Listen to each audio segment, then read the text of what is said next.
Good afternoon. Myself Dr. Nilima Bandore, HOD and Professor of Physiology including Biochemistry Department from Antarbharati Homeopathic Medical College, Daba, Nagpur. Now, these are the learning outcomes. The central nervous system. First is histological features of cerebrum, functions, type of neurons, then the layers of cerebral cortex. This is cerebrum. There are white matter,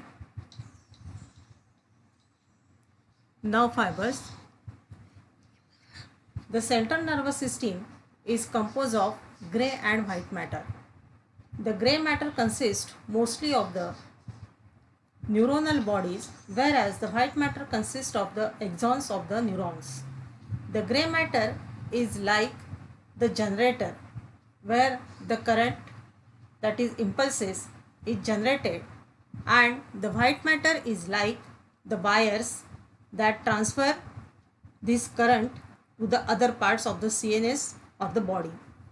The grey matter is found in the cerebral cortex, that is outer layer of the brain, and in the nuclei, that is masses of neurons inside the white matter. The cerebral cortex is the most complex structure of the human brain. It has a wide spectrum of the functions, including planning and initiation of motor activity, perception and awareness of sensory information, learning, memory and conceptual thinking, awareness of emotion and many other.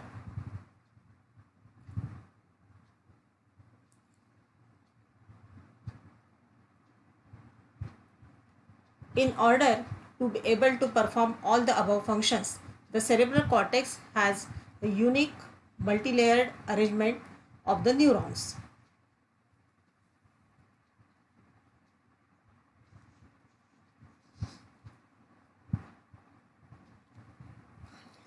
Cells of the cortex. The cerebral cortex consists of the hundreds of billions of neurons, and all of them are different variations of only three morphological shapes: pyramidal cells, fusiform cells and stellate, that is granular cells. Other types of cells seen in the cortex are a modification one of those three.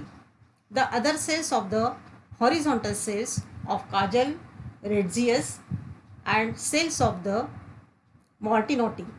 Pyramidal cells make up to 75% of the cellular component of the cortex, and they are the main output neurons of the cerebral cortex. They vary in size, going from small to gigantic. These axons are destined to be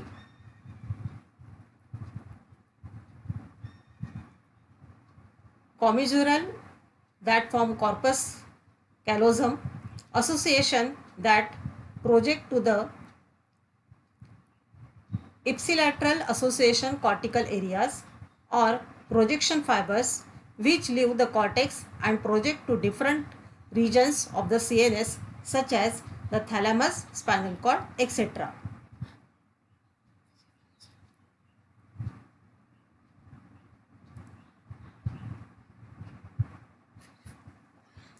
Fusiform cells are usually placed in the deepest cortical layer.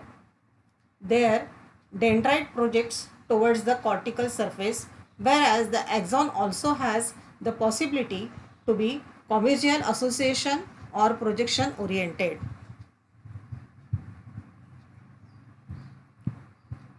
Stellate, that is granular cells, are usually small, and since their processes projects in all plants, they resemble a star. They are located all over the cortex except for the most superficial layer. Horizontal cells of Kajal, Retzius are only seen in the most superficial part of the cortex. The cells of Martinotti are multipolar neurons that are most densely located within the deepest layer of the cortex. The cerebral cortex, that is neocortex, consists of 6 layers. Most of the neurons in the cerebral cortex are arranged vertically, and most abundant neurons are the efferent pyramidal cells, the 6 layers of the cerebral cortex. The first is outer molecular layer, consists only a few nerve cells. The second is external granular layer, that is lamina granulae externa, that is relatively thin layer consisting of numerous small densely packed neurons. Third is pyramidal layer or external pyramidal layer, that is lamina pyramidalis externa, is composed of medium sized pyramidal nerve cells. The fourth is inner granular layer, that is lamina granularis interna, consists small irregularly shaped nerve cells. Fifth is ganglionic or inner pyramidal layer, that is lamina pyramidalis interna, includes large pyramidal cells. Sixth is the multiform layer, that is lamina multiformis, small polymorphic and fusiform nerve cells. These are the layers, 6 layers. The first is molecular layer, second is outer granular layer, third is outer pyramidal layer, then inner granular layer, inner pyramidal layer, and last is pleomorphic layer. Now the lobes and functions. The cerebrum is divided into 4 regions called lobes that control senses, thoughts and movements. The 4 lobes are the occipital, temporal, frontal and parietal lobes. Although each lobe has a different task to perform, they all must work together. The first is occipital lobe, found in the back of your cerebrum, plays a role in processing visual information. It can be related to oculus, the Latin word for eye.